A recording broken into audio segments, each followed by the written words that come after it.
بسم اللہ الرحمن الرحیم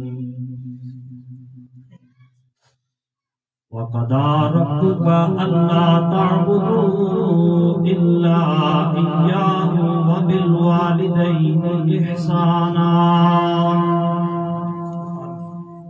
إِمَّا يَبْلُغَنَّ عِندَكَ الْكِبَرَ أَحَدُهُمَا أَوْ كِلَاهُمَا فَلَا تَقُل لَّهُمَا أُفٍّ وَلَا تَنْهَرْهُمَا وَقُل لَّهُمَا قَوْلًا كَرِيمًا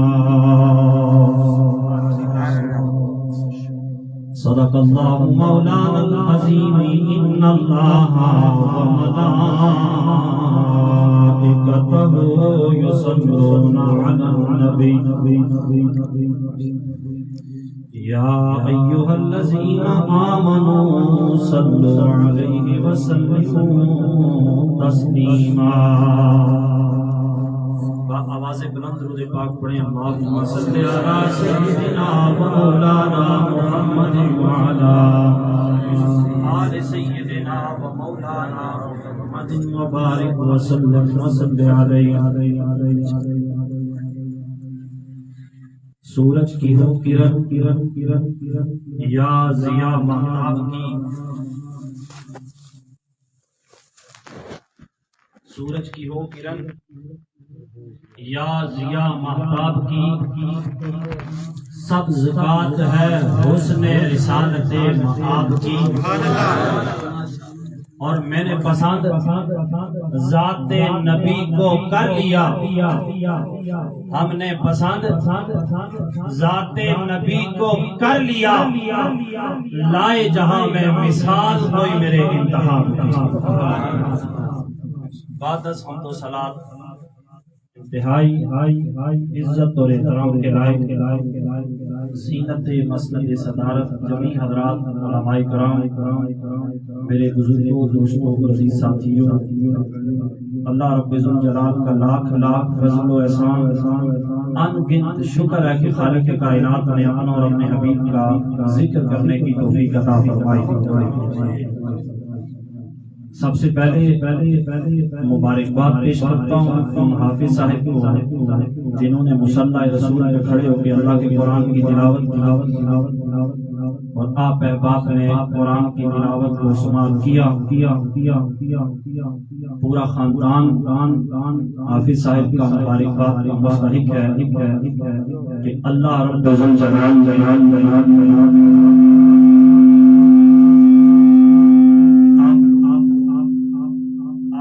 اولاد میں حافظ قرآن بیٹا عطا فرمایا۔ اللہ رب الجلال حافظ صاحب کو ساری زندگی صحیح معنوں میں دین مدین کی خدمت کرنے کی توفیق عطا فرمائے۔ دوستان گرامی، میں نے آپ احباب کے سامنے قرآن مجید فرقان حمید کی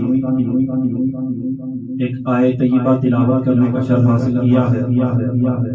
خالق کائنات وحدہ لا شریک اللہ، ساری کائنات کا پالنہار اللہ،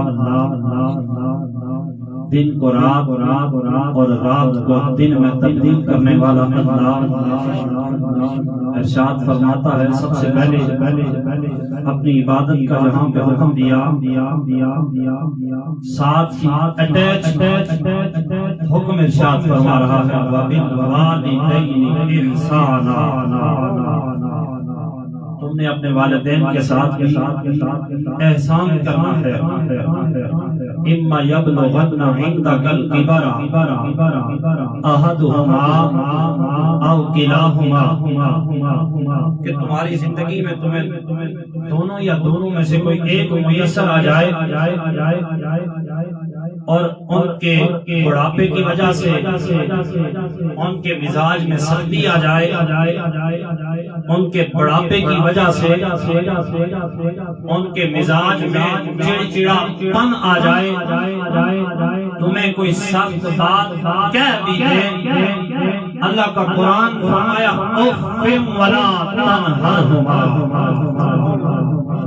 تم تمہارے لیے یہ جائز نہیں ہے کہ تم ان کے سامنے لفظ اف بھی استعمال کرو. قرآن پڑھ رہا ہوں میں آتا باپ کے سامنے.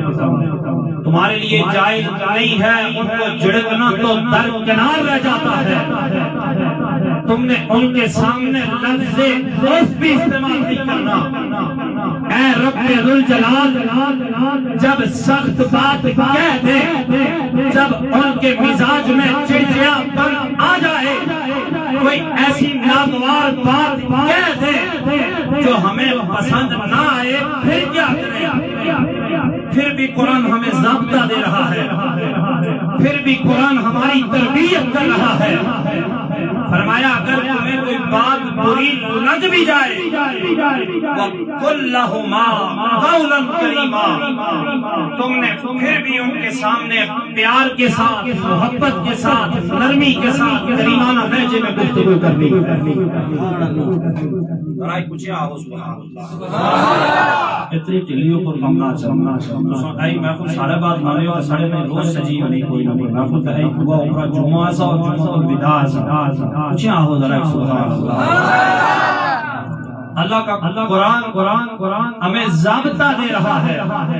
فرمایا کہ تم نے ان کے سامنے لفظ اف بھی استعمال نہیں کرنا, تم نے انہیں جھڑکنا بھی نہیں ہے.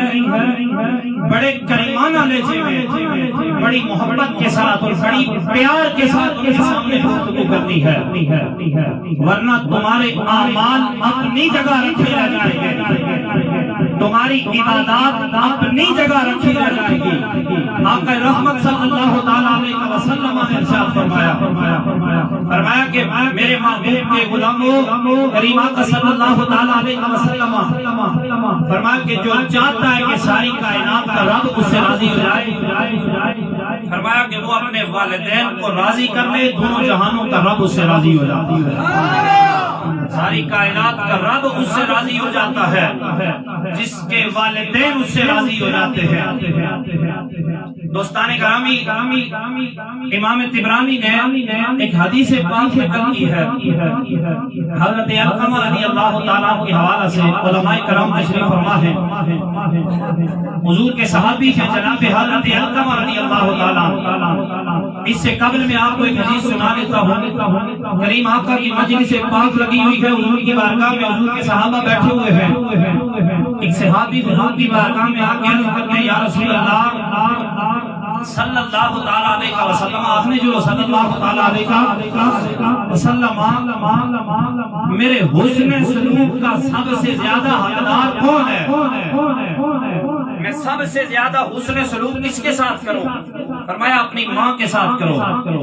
پھر پوچھا یا رسول اللہ اس کے بعد دوسرے نمبر پہ میرے حسن سلوک کا سب سے زیادہ حقدار کون ہے؟ فرمایا اموں کا. دوسرے نمبر پہ بھی تیرے حسن سلوک کی سب سے زیادہ حقدار تمہاری ماں ہے. تیسری مرتبہ پھر حضور کے صحابی یا رسول اللہ پھر کس کے ساتھ حسن سلوک کرو؟ فرمایا اموں کا. تیسری مرتبہ بھی سب سے زیادہ حسن سلوک اپنی ماں کے ساتھ کر. چوتھی مرتبہ پھر وہی سوال اٹھایا, یا رسول اللہ سب سے زیادہ حسن سلوک کا حقدار کون ہے؟ قال ابو کا. فرمایا چوتھے نمبر پہ سب سے زیادہ تمہارے حسن سلوک کا حقدار ہمارا والد ہے. چوتھے نمبر پہ سب سے زیادہ حقدار ہمارا والد ہے. فقہائے کرام نے بات فرمائی کہ آقا رحمت نے 3 مرتبہ ماں کا مقام کیوں بتایا؟ 3 مرتبہ یہ کیوں کہا کہ تمہارے حسن سلوک کی سب سے زیادہ حقدار تمہاری ماں ہے؟ فرمایا کہ اس لیے کہا کہ تمہاری والدہ سب سے پہلے 9 مہینے تمہیں اپنے پیٹ کے اندر رکھ کے زمانے کی سختیوں کو جھیلتی ہے. انہیں سر کا درد ہو جائے, انہیں بازو کا درد ہو جائے, انہیں ٹانگ میں درد ہو جائے, انہیں جوڑوں میں درد ہو جائے, وہ کوئی خوراک اپنی ذات کے لیے استعمال نہیں کرتی کہ کہیں کوئی گولی میں اس درد کے لیے استعمال کر دوں، یہ گولی کہیں میرے پیٹ میں جو بچہ پرورش پا رہا ہے اس کے اوپر کوئی افیکٹ نہ کر دے، اسے کوئی نقصان نہ پہنچا دے۔ فرمایا کہ ساری زندگی 9 مہینے تمہیں اپنے پیٹ میں رکھے، وہ تمہارے بارے میں سوچتی ہے۔ آقا رحمت نے اس لیے 3 مرتبہ فرمایا کہ تمہارے حسن سلوک کی سب سے زیادہ حقدار تمہاری ماں ہے۔ فرمایا پھر وقت ولادت کی تکلیف دوسری طرف رکھ دو۔ فرمایا ساری کائنات کی تکلیف اس کے لیے ایک طرف ہوتی ہے اور تمہیں پیدا کرنے کی تکلیف اس کی ایک طرف ہوتی ہے۔ اس لیے کریم آقا نے فرمایا کہ تمہارے حسن سلوک کی سب سے پہلے 3 مرتبہ حقدار تمہاری ماں ہے، پھر تمہاری پرورش شروع ہوتی ہے۔ فرمایا کہ سردیوں کی یک بستہ ٹھنڈی راتوں میں جب تم بستر گیلا کر دیتے ہو تمہیں وہ خشک جگہ پہ سلاتی ہے، خود گلی اور ٹھنڈی جگہ پہ خود سوتی ہے کہیں میرے بیٹے کو ٹھنڈ نہ لگ جائے۔ اس لیے فرمایا کہ تمہارے حسن سلوک کی 3 مرتبہ حقدار تمہاری ماں ہے۔ فرمایا کہ اس لیے 3 مرتبہ ماں کا مقام سب سے پہلے رکھا۔ فرمایا کہ ادھر بیمار تم ہو جاتے ہو، کھانا کھانا تمہاری ماں چھوڑ دیتی ہے کہ میرے بیٹے نے کھانا نہیں کھایا، میں کیسے کھانا کھا سکتی ہوں۔ لوگوں اللہ کی عزت کی قسم ہے آج دنیا میں ہر چیز 2 نمبر کو بہت پیچھے رہ گیا ہے، 10 نمبر تک مال ملتا ہے۔ آج کائنات کی ہر چیز 10 نمبر پہ پہنچ گئی ہے۔ آج بھی اپنی ماں کے پاس جا کے بیٹھو، تمہیں آج بھی تمہاری ماں کا پیار 1 نمبر ملے گا۔ آج بھی تمہیں تمہاری ماں کا پیار 1 نمبر ملے گا، جہاں کائنات کی ہر چیز 2 نمبر سے بڑھتی ہوئی 10 نمبر سے پہنچ گئی ہے۔ میرے دکاندار بیٹھے ہوئے ناراض نہ ہویا کہ ایک 10 کی سمجھو، چاول پلاسٹک میں اچھی رہے، انڈے پلاسٹک میں اچھی رہے، اور مرچیں بھی چیٹوں کی لگائی گئی، ہر چیزیں بھی 10 نمبر اچھی گئی، لیکن اللہ کی عزت اور جلال کی قسم ہے آج بھی ماں کا پیار 1 نمبر مل جاتا ہے۔ اب جو میں حدیث سنانے لگا تھا، حضرت علقمہ رضی اللہ تعالیٰ ادھر نزع کی حالت پاری ہے اور امام طبرانی نے جناب حضرت علقمہ کو صحابی لکھا ہے، ادھر آپ پہ نزع کی حالت پاری ہے اور جناب حضرت علقمہ کی زبان سے کلمہ جاری نہیں ہو رہا، حضرت علقمہ کی زبان سے کلمہ نہیں نکل رہا۔ حضور کا صحابی ہے، بڑی نمازیں بھی پڑھی ہوں گی حضور کے ساتھ، بڑے صدقہ اور خیرات بھی کیے ہوں گے، آج زبان سے کلمہ جاری نہیں ہو رہا۔ آقا رحمت صلی اللہ تعالیٰ علیہ وسلم کی پاک بارگاہ میں یا رسول اللہ آپ کے صحابی پہ نزع کی حالت طاری ہے اور زبان سے کلمہ جاری نہیں ہو رہا۔ میرے آقا رحمت نے ارشاد فرمایا میرے غلاموں کو پتہ کرو اس کے والدین میں سے کوئی زندہ ہے یا دونوں اس دنیا سے چلے گئے۔ اچھا ہو سبحان اللہ، اس ٹھرکنی کلامی بلایا و دوسری پوری کر رہے ہیں، اچھا ہو سبحان اللہ۔ میرے کریم آقا صلی اللہ علیہ وسلم نے صحابہ سے فرمایا اے میرے غلاموں جاؤ جا کے پتہ کرو اس کے والدین میں سے کوئی زندہ ہے یا دونوں چلے گئے ہیں۔ ادھر پتہ کرنے پہ پتہ چلا یا رسول اللہ صلی اللہ علیہ وسلم جناب علقمہ کے والد کا تو انتقال ہو چکا ہے، یا رسول اللہ جناب علقمہ کی اماں زندہ ہے۔ میرے آقا نے فرمایا اور میرے غلاموں جاؤ جا کے علقمہ کی والدہ سے پوچھو وہ ہماری بارگاہ میں آئے گی یا کرنی والا خود چل کے اس کی اماں کے پاس پہنچ جائے۔ اور اچھا ہو سبحان اللہ، سبحان اللہ۔ فرمایا کہ جا کے پوچھو وہ آئے گی یا ہم خود چل کے اس کے پاس چلے جائیں۔ کہنے لگی یا رسول اللہ یہ کیسے ممکن ہے کہ حضور کو میں اپنے پاس بلاؤں، میں خود چل کے آپ کے پاس آؤں گی۔ لوگوں اللہ کی عزت کی قسم ادھر لاٹھی ٹک ٹکاتے حضور کی بارگاہ تک آ جاتی ہے۔ ادھر قریب آقا کی بارگاہ میں جناب حضرت علقمہ کی اماں حاضر ہو جاتی ہے۔ میرے آقا نے جناب حضرت علقمہ کی اماں سے پوچھا، اے میرے غلام کی والدہ بتانا اپنے بیٹے سے راضی ہے یا ناراض ہے؟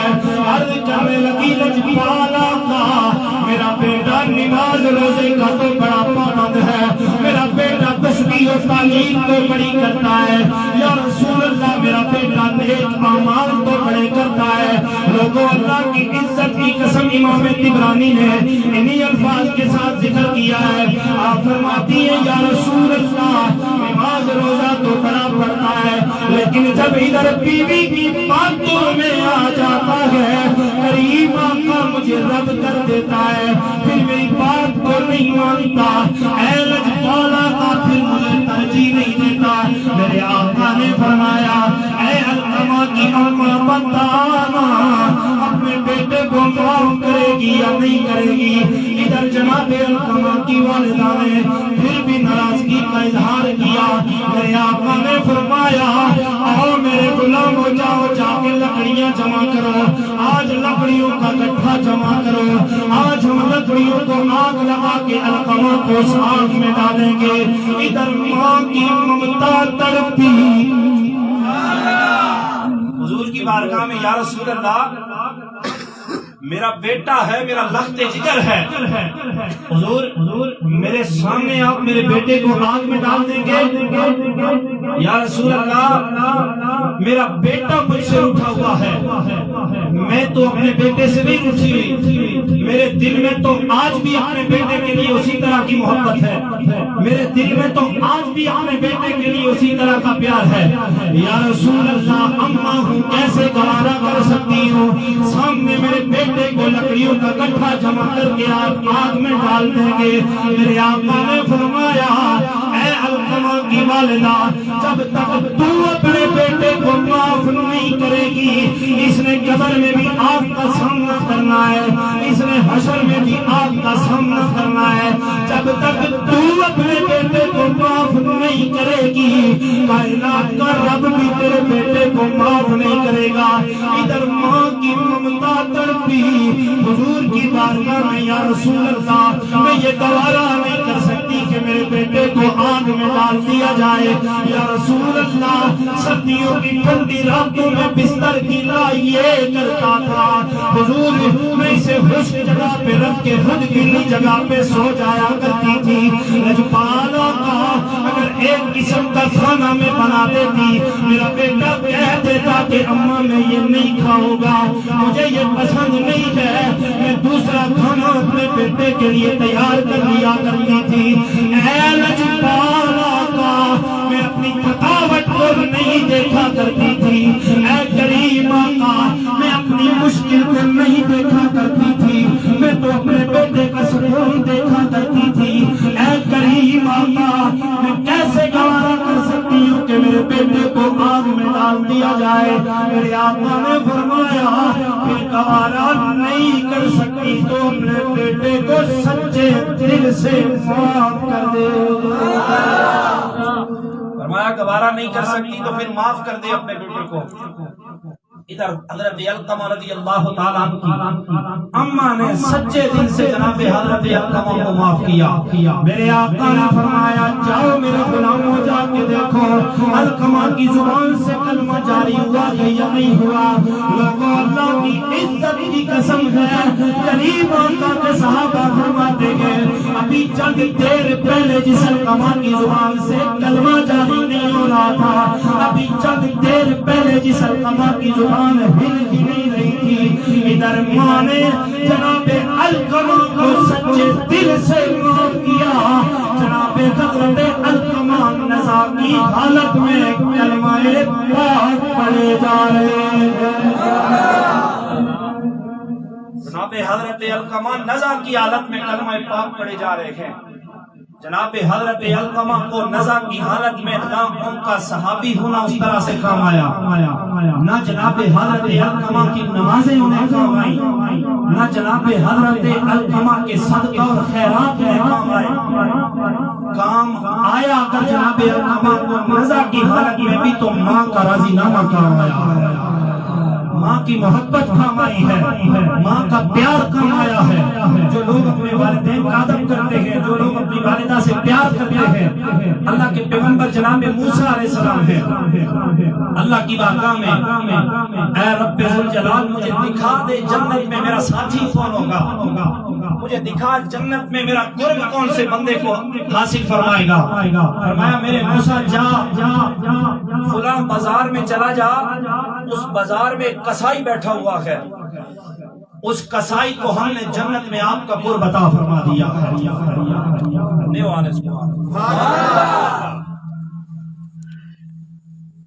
ایاں تک تے میں زورہ نالیہ لگاواں ہوں 10 ایک منٹ ہو رہے اس کی بات کر رہا تھا، نہیں خواہش ہوئی تھا کوئی 10-15 منٹ اور لازم نہیں تھا، 10 منٹ اور ڈیوٹی جڑی 10 منٹ لگ رہی ہے۔ فرمایا جاؤ اس بازار میں، وہ جو قصائی ہے اس قصائی کو اپنے آپ کا قرب عطا فرمایا ہے۔ جناب حضرت موسیٰ کلیم کے دل میں خیال آیا، جا کے دیکھو تو صحیح وہ قصائی عبادات کتنی کرتا ہے، جا کے دیکھو تو صحیح وہ قصائی عمل ایسا کون سا کرتا ہے جس کی وجہ سے رب الجلال نے اس قصائی کو جنت میں اپنے کلیم کا قرب عطا فرما رکھا ہے۔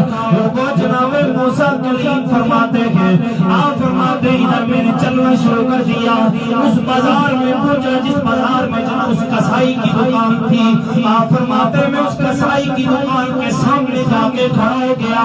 دل میں ارادہ تو یہ تھا، دل میں نیت تو یہ تھی کہ دیکھو تو صحیح یہ قصائی عمل کون سا کرتا ہے، دل میں نیت یہ تھی کہ دیکھو تو صحیح یہ قصائی عبادت کون سی کرتا ہے۔ جناب موسیٰ کلیم فرماتے ہیں، آپ فرماتے میں قصائی کی دکان کے سامنے جا کے کھڑا ہو جاتا ہوں، میں نے دیکھا کہ قصائی صبح سویرے سویرے جانور ذبح کر کے لے کے آتا ہے۔ آپ فرماتے میں نے اس قصائی کو دیکھنا شروع کر دیا، ادھر قصاب جانور ذبح کر کے لایا، سب سے پہلے اس جانور میں جو سب سے اچھا گوشت کا پیس تھا، اس جانور میں سب سے اچھا جو گوشت کا ٹکڑا تھا، جناب موسیٰ کلیم فرماتے ہیں اس قصائی نے وہ گوشت کا ٹکڑا کاٹ کے سائڈ کے اوپر رکھ دیا، پورا دن لگا کے قصائی نے گوشت فروخت کیا۔ جناب موسیٰ کلیم فرماتے ہیں پورا دن میں اسے دیکھے جا رہا ہوں، مجھے اس کا کوئی عمل نظر نہیں آیا۔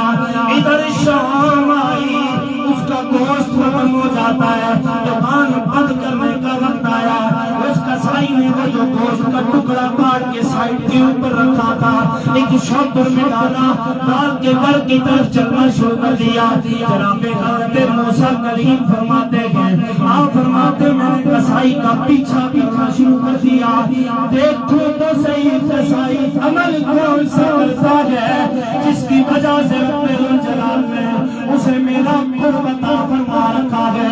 جناب موسیٰ کلیم فرماتے ہیں، آپ فرماتے میں اس کے پیچھے پیچھے جا رہا ہوں، میں اس کے پیچھے پیچھے چلے جا رہا ہوں، ادھر اس کا گھر قریب آیا، میں نے راستے میں بھی قصائی کا کوئی عمل نہیں دیکھا۔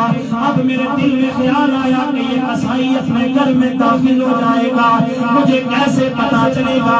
کیا پتا راتوں کو جاگ کے کوئی عبادت کرتا ہو، کیا پتا راتوں کو مصلی بچھا لیتا ہو، کیا پتا راتوں کو کوئی صدقہ اور خیرات کرتا ہو، کیا پتا رات کو کوئی تسبیح اور تعلیم کرنے والا ہو۔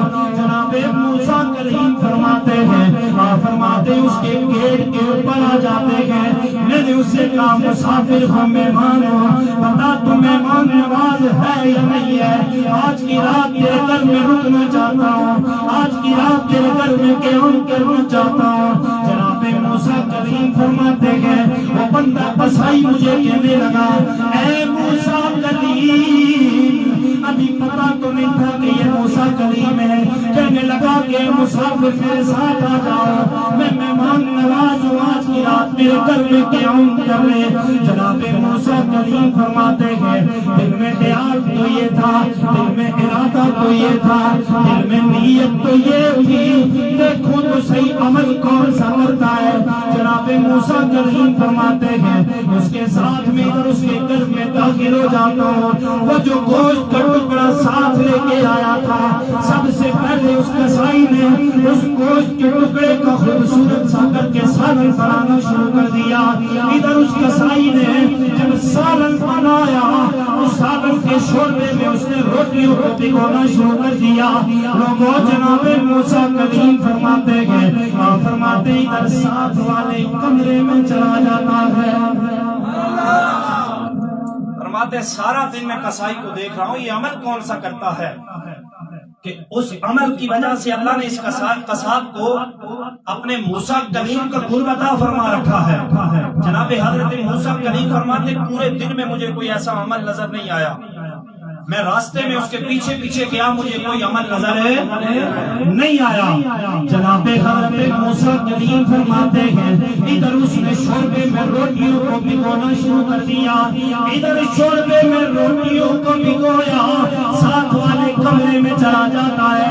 جناب موسیٰ کلیم فرماتے ہیں، فرماتے میں بندے کا پیچھا کیے جا رہا ہوں، ادھر دیکھا ساتھ والے کمرے میں چارپائی کے اوپر ایک بوڑھی سی اماں لیٹی ہوئی ہے، ادھر چارپائی پہ ضعیف العمر اماں لیٹی ہوئی ہے۔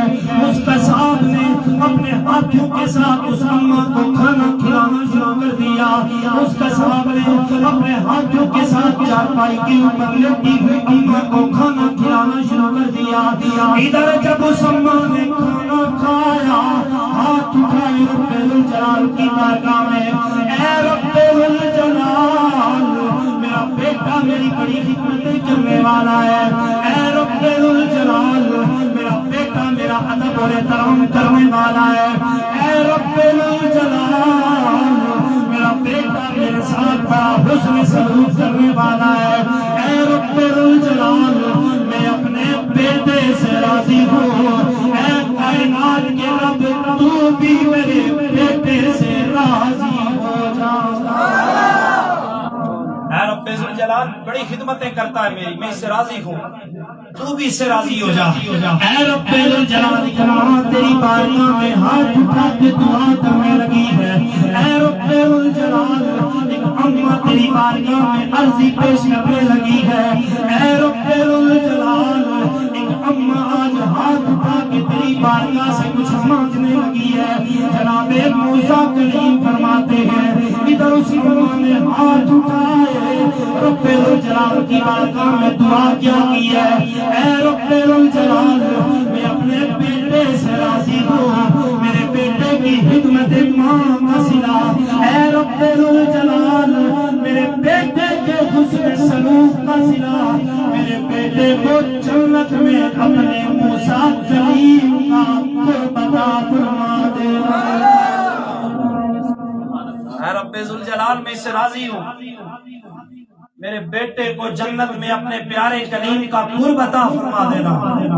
جناب حضرت موسیٰ کلیم فرماتے ہیں میں نے اس بندے کو خوشخبری سنائی کہ تو جو ماں کی خدمتیں کرتا ہے، تو جو والدہ کے ساتھ حسن سلوک کرتا ہے، اور تیری اماں تجھے دعائیں دیتی ہے، کائنات کے رب نے مجھے بتلا دیا ہے کہ اے میرے پیارے کلیم اس ماں کے ساتھ حسن سلوک کرنے والے کو ہم نے جنت میں آپ کا قرب عطا فرما دیا۔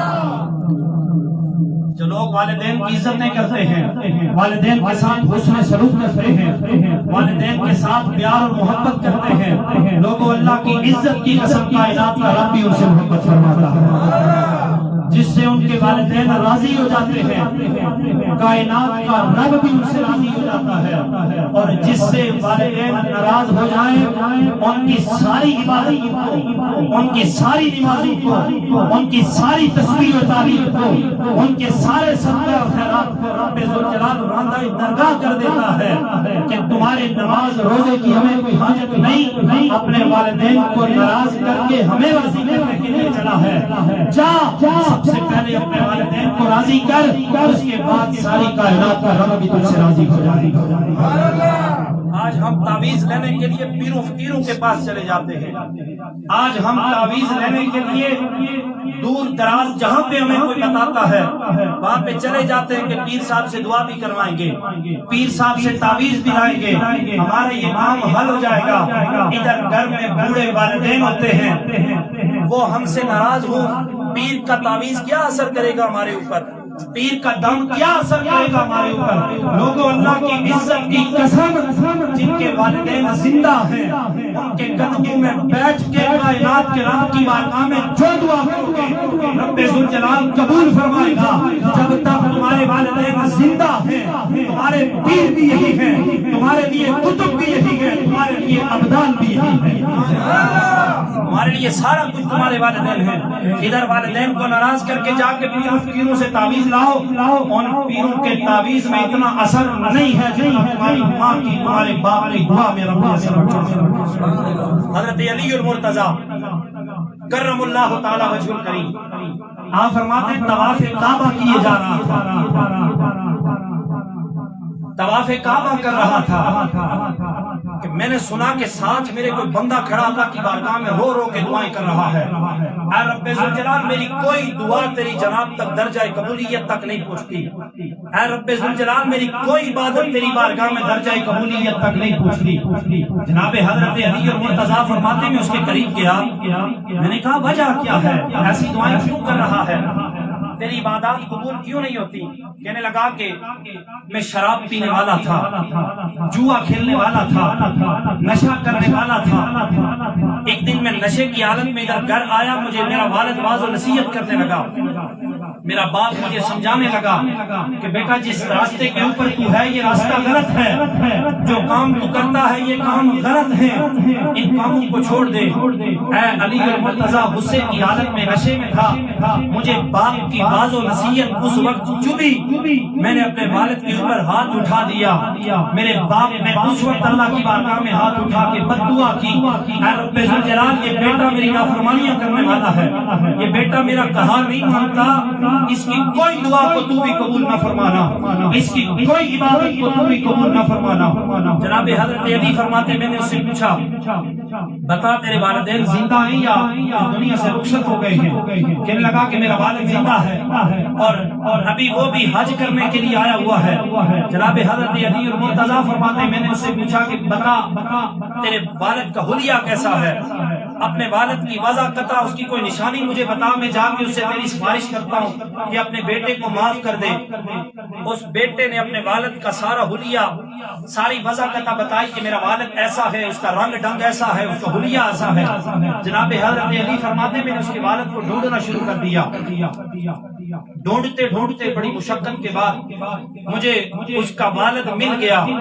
آپ فرماتے میں اس کے قریب گیا، میں نے اس سے پوچھا کہ بتا تیرا بیٹا کوئی ہے یا نہیں ہے؟ کہنے لگا کہ میرا بیٹا کوئی نہیں ہے۔ جناب حضرت علی فرماتے میں نے اس سے کہا کہ تیرا ایک بیٹا تو ہے، پھر کیوں کہتا ہے کہ میرا بیٹا کوئی نہیں ہے؟ کہنے لگا کہ میرا بیٹا ہے لیکن میری نافرمانیاں کرنے والا ہے، میرا بیٹا ہے لیکن میرا کہا نہیں مانتا، میرا بیٹا ہے لیکن میرے ساتھ حسن سلوک سے پیش نہیں آتا، میں نے اسے اپنی اولاد کی سب سے باہر نکال رکھا ہے۔ جناب حضرت علی فرماتے ہیں میں نے اسے کہا کہ میں تیرے پاس تیرے بیٹے کی سفارش کرتا ہوں، میں تجھے کہتا ہوں کہ اپنے بیٹے کو معاف کر دے، آج کے بعد تیرا بیٹا تیری نافرمانیاں نہیں کرے گا۔ کہنے لگا کہ ٹھیک ہے اے علی المرتضی میں اپنے بیٹے کو معاف کرتا ہوں۔ حضرت علی فرماتے میں اس کے والد سے ادھر جس جگہ پہ اس کا بیٹا کھڑا ہو کے دعائیں مانگ رہا تھا، میں نے اسے آ کے خوشخبری سنائی کہ تیرے باپ نے تجھے معاف کر دیا ہے۔ اس کا دل ابھی مطمئن نہ ہوا تو کہنے لگا کہ اے علی المرتضی یہاں پہ لوگوں کو بلائیں، انہیں کہیں میرے گلے میں رسی ڈالیں اور مجھے گھسیٹ کے میرے والد تک لے کے جائیں۔ اے بیٹے بتا تو یہ نصیحت کیوں کر رہا ہے؟ تاکہ زمانے کو پتہ چل جائے کہ باپ کے نافرمان کو زمانہ گھسیٹ کے اپنے باپ کے پاس لے کے جا رہا ہے۔ جناب حضرت علی المرتضی کرم اللہ تعالی وجہ الکریم فرماتے ہیں، آپ فرماتے ہیں اس کی وصیت میں عمل کرتے ہوئے ادھر اس کو گھسیٹ کے اس کے والد کے پاس لے جائے جا رہے ہیں، ادھر زمانہ تماشا دیکھے جا رہا ہے کہ کس کو گھسیٹ کے لایا جا رہا ہے، کہہ رہا ہے کہ یہ باپ کا نافرمان ہے جسے زمانہ گھسیٹ کے لے کے جا رہا ہے. ادھر باپ کو پتا چلا کہ میرے بیٹے کو گھسیٹ کے لے کے جا رہے ہیں. لوگوں اس کا باپ بھاگتا ہوا جاتا ہے. آ کے کہنے لگا اے علی المرتضیٰ میں نے آپ کو کہہ دیا تھا, میں نے اپنے بیٹے کو سچے دل سے معاف کر دیا ہے, پھر میرے بیٹے کو گھسیٹ کے کیوں لے کے آئے ہیں. ادھر باپ تڑپ اٹھا کے میرے بیٹے کو لوگ گھسیٹے جا رہے ہیں. لوگوں بیٹا جتنا بھی نافرمان ہو جائے باپ کے پیار میں کمی نہیں آتی. بیٹا جتنا بھی نافرمان ہو جائے ادھر باپ کے محبت میں کمی نہیں آتی.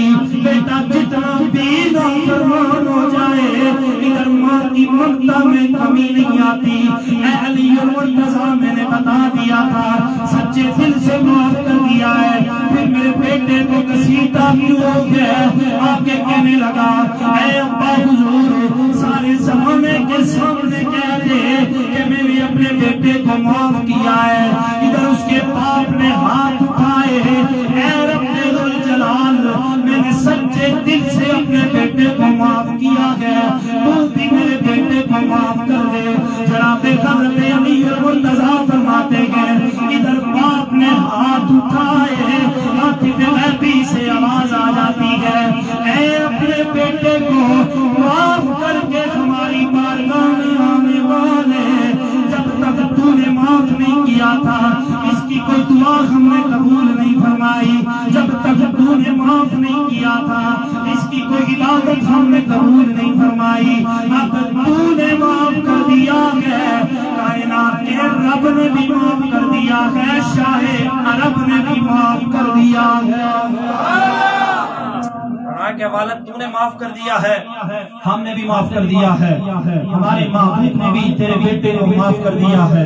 لوگوں اگر دنیا میں عزت جانا چاہتے ہو اپنے والدین کے ساتھ حسن سلوک کرو, اپنے والدین کی عزت کرو, اپنے والدین کے ساتھ پیار کرو. یہ وہ جگہ ہے جو مقابلے کے لیے نہیں ہے. والدین سے مقابلہ نہیں کیا جا سکتا. کائنات کی ہر شے سے آپ مقابلہ کر سکتے ہیں. ہر بندے کے سامنے ہم بڑے ترم خان بن سکتے ہیں, ہر بندے کے سامنے ہم سینہ چوڑا کر سکتے ہیں, لیکن اللہ کی عزت کی قسم والدین وہ ہیں جو اگر آپ کو بے عزت کرے ان کو ہاتھوں میں جوتی دے کہ اے ہمارے والدین ہمیں اس طرح بے عزت نہ کریں, بادشاہ جوتیاں مارو, اسا کی جوتیاں مارو. والدین کے مقابلے کی جگہ نہیں ہے, ان کے ساتھ مقابلہ نہیں کیا جا سکتا. کائنات کی ہر شے سے آپ مقابلہ کر سکتے ہیں, اپنے والدین سے مقابلہ نہیں کیا جا سکتا. جناب حضرت امام نبہانی ایک بہت بڑے اہل اللہ گزرے ہیں. آپ ایک ادارے میں تدریس فرما رہے ہیں. جناب حضرت امام نبہانی آپ کے طالب علم جو آپ سے پڑھنے والے ہیں انہوں نے خواب میں دیکھا کہ جناب حضرت امام نبہانی کی داڑھی میں ہیرے جواہرات جڑے ہوئے ہیں اور چہرہ چودھویں کے چاند کی طرح چمک رہا ہے. اور کسی آپ کے ایک طالب علم نے یہ خواب نہیں دیکھا, جتنوں کو پڑھاتے ہیں ساروں نے ایک ہی خواب دیکھا. اب پہلے دن کسی کی ہمت اور جرأت نہ ہوئی کہ جا کے حضرت امام نبہانی سے پوچھتا کہ استاد جی اس خواب کی تعبیر بتا دیں. دوسرا دن آیا, پھر سارے طالب علموں نے یہی خواب دیکھا کہ حضرت امام نبہانی کی داڑھی میں ہیرے جواہرات جڑے ہوئے ہیں اور چہرہ چودھویں کے چاند کی طرح چمکے جا رہا ہے. 2 دن گزر گئے, پھر کسی طالب علم کے جرأت نہ ہوئی کہ جا کے پوچھتا. لگاتار 17 دن گزر جاتے ہیں, حضرت امام نبہانی کے سارے طالب علم ایک ہی خواب دیکھے جا رہے ہیں. ایک دن 17ویں دن ایک طالب علم میں ہمت اور جرأت کی اور آپ کے قدموں میں بیٹھ کے کہہ رہے استاد جی ہم سارے طالب علم لگاتار 17 دن سے ایک ہی خواب دیکھے جا رہے ہیں کہ آپ کی داڑھی میں ہیرے جواہرات جڑے ہوئے ہیں, چہرہ چودھویں کے چاند کی طرح چمک رہا ہے, وجہ کیا ہے؟ فرمایا کہ اے میرے طالب علم کہ میرا اور اللہ کا معاملہ ہے, اس راز کو فاش نہ کر. ضد کی کہ استاد جی آج آپ اس راز سے پردہ اٹھائیں گے تو آپ کی بارگاہ سے اٹھوں گا, اس سے پہلے اٹھ کے نہیں جاؤں گا. فرمایا اچھا ضد کرتا ہے تو ہم تجھے اپنے خواب کی تعبیر بتانے لگے ہیں, لیکن تجھے اکیلے نہیں بتائیں گے, ساروں نے خواب دیکھا ہے تو بے ساروں کو بلاتے ہیں. گل سمجھ اشنی جی جی اشنی سور تو صحیح مرحلہ پسند نہیں ہے, نہیں سمجھ اشنی کا. حضرت امام نبہانی نے فرمایا کہ سارے طالب علموں کو بلاؤ میرے قریب. سارے طالب علم ادھر حضرت امام نبھانی کے پاس آ جاتے ہیں، فرمایا کہ میرے طالب علموں لگاتار 17 دن سے جو تم خواب دیکھے جا رہے ہو، آج تمہیں اس خواب کی تعبیر بتانے لگا ہوں، میری زندگی کا معمول ہے، ادھر عشاء کی نماز پڑھ کے گھر میں چلا جاتا ہوں، والدین بوڑھے ہیں ان کی خدمت شروع کر دیتا ہوں، پہلے سر دباتا ہوں، بازو دباتا ہوں، ٹانگیں دباتا ہوں، پاؤں دباتا ہوں۔ آج سے ٹھیک 17 دن پہلے کی بات ہے، معمول کے مطابق اپنے والدین کی خدمت کیے جا رہا ہوں، ادھر سر دبایا، بازو دبائے، ٹانگیں دبائی، پاؤں دبانے کے لیے ہاتھوں کو قریب کیا، دیکھتا ہوں کہ میرے والد کی تلیوں کے اوپر ریت کے ذرات لگے ہوئے ہیں۔ حضرت امام نبھانی فرماتے ہیں والد بیمار تھے، دل میں خیال آیا اگر ہاتھ سے میں نے اپنے والد کی تلیوں سے ریت کے ذرات کو جاڑا تو کہیں میرے والد بیدار نہ ہو جائیں، اور پھر بیمار بندے کو جلدی جلدی نیند نہیں آتی۔ فرماتے ہیں ابھی کشمکش میں ہوں کہ کیسے والد کی تلیوں سے ریت کے ذرات کو جاڑا جائے۔ آپ فرماتے ہیں اپنی داڑھی کو قریب کیا، ادھر باپ کی تلیوں سے اپنی داڑھی کے ساتھ ریت کے ذرات کو جاڑنا شروع کیا۔ آج سے ٹھیک 17 دن پہلے کی بات ہے، اپنے باپ کا ادب اتنا کیا، اپنے باپ کا احترام اتنا کیا کہ اپنی داڑھی کو قریب کر کے اپنے والد کی تلیوں سے ریت کے ذرات کو جاڑا۔ کائنات کے رب نے مقام یہ دیا ہے، داڑھی کو ہیرے جواہرات سے جڑ بھی دیا ہے، چہرے کو چودھویں کے چاند کی طرح چمکا بھی دیا۔ یہ وہ ہستیاں ہیں، یہ اگر دنیا سے چلے جائیں پھر بندہ نوالا اٹھا کے منہ کے قریب کرتا ہے، پھر بھی یاد آتی ہے۔ آج جاؤ جا کے لوگوں سے پوچھو جن کے والدین اس دنیا سے چلے گئے، جن لوگوں کے والدین کا سر پہ ان کا سایہ نہیں رہا، ادھر افطاری کے وقت بیٹھتے ہیں انہیں خیال آتا ہے کاش آج میرا والد زندہ ہوتا، اسے میں بلا کے اپنے گھر میں لے کے آتا، اپنے والد کو اپنے ساتھ افطاری کرواتا، کاش میری والدہ زندہ ہوتی اسے پکڑ کے اپنے ساتھ لاتا، اما آج افطاری آپ میرے ساتھ کرے گی، ادھر والدہ کو اپنے ساتھ بٹھا کے افطاری کرواتا، ادھر عید کے لیے شاپنگ کرنے کے لیے جاتا، اپنی والدہ کے لیے اچھا سا جوڑا لے کے آتا، اپنے والد کے لیے جوتیاں لے کے آتا، اپنے والد کے لیے رومال لے کے آتا کہ میرا والد عید کی خوشیوں میں ہمارے ساتھ شریک ہو جائے گا۔ دوستان گرامی، والدین کھانے پینے کے بھوکے نہیں ہوتے، والدین کو کپڑوں کے بھوکے نہیں ہوتے، والدین کو ٹوپی اور رومال کے بھوکے نہیں ہوتے، یہ آپ کے حسن سلوک کے بھوکے ہوتے ہیں، یہ آپ کی محبتوں کے بھوکے ہوتے ہیں، یہ آپ کے پیار کے بھوکے ہوتے ہیں۔ جب یہ چلے جائیں تو پھر ریشم کے تکیوں پہ بھی نیند نہیں آتی۔ ایک شاعر گزرے ہیں تابش، آپ فرماتے ہیں کہ ایک مدت سے میری ماں نہیں سوئی تابش، زندگی میں فقط ایک بار کہا تھا مجھے ڈر لگتا ہے۔ جناب تابش کہتے ہیں، آپ فرماتے ہیں زندگی میں ایک مرتبہ میں نے اپنی والدہ سے کہا کہ اے میری ماں مجھے رات کو ڈر لگتا ہے، مجھے رات کو ڈر لگتا ہے، بیدار ہو جاتا ہوں۔ آپ فرماتے ہیں جب سے میں نے اپنی ماں کو یہ جملہ کہا اس کے بعد ساری زندگی کے لیے میری ماں نے سونا ہی چھوڑ دیا کہ کہیں ادھر میری آنکھ لگ گئی میرا بیٹا کہیں ڈر نہ جائے۔ علامہ اقبال آپ کو تار ملا پڑھنے کے لیے گئے ہوئے تھے کہ والدہ کا انتقال ہو گیا ہے، آپ نے اشعار لکھے اب وطن میں کس کو ہوگا آہ میرا انتظار، کون میرا ختم ملنے سے رہے گا بے قرار، ساری زندگی تو ہماری خدمتیں کرتی رہی، جب ہوا خدمت کے قابل تو تو ہی چل بسی۔ ساری زندگی والدہ اپنی اولاد کی خدمت کرتی ہے، ساری زندگی کو پروان چڑھاتی ہے، ادھر جب خدمت کے قابل ہوتا ہے تو والدین اس دنیا سے چلے جاتے ہیں۔ خوش نصیب لوگ ہیں وہ جنہیں اللہ رب ذوالجلال نے والدین کا سایہ عطا فرما رکھا ہے۔ اپنے والدین کا ادب کریں، اپنے والدین کا احترام کریں۔ میرے آقا نے جب منبر کی سیڑھی پہ قدم رکھا 3 سیڑھیوں پہ قدم رکھ کے فرمایا آمین۔ ایک بات کر کے میں آگے نکلتا ہوں، سیڑھی پہ قدم رکھا فرمایا آمین، خطبہ دے کے نیچے اترے، حضور کے صحابہ کریم آقا کی بارگاہ میں یا رسول اللہ اس سے پہلے کبھی ایسا منظر نہیں دیکھا کہ آپ نے منبر پہ قدم رکھا اور آمین فرمایا ہو، آج کیوں فرمایا؟ فرمایا کہ میرے غلاموں نے منبر کی سیڑھی پہ قدم رکھا، جبریل نے بددعا کی اے کریمہ کا ہلاک ہو جائے وہ شخص جس نے اپنی زندگی میں والدین میں سے دونوں یا دونوں میں سے کسی ایک کو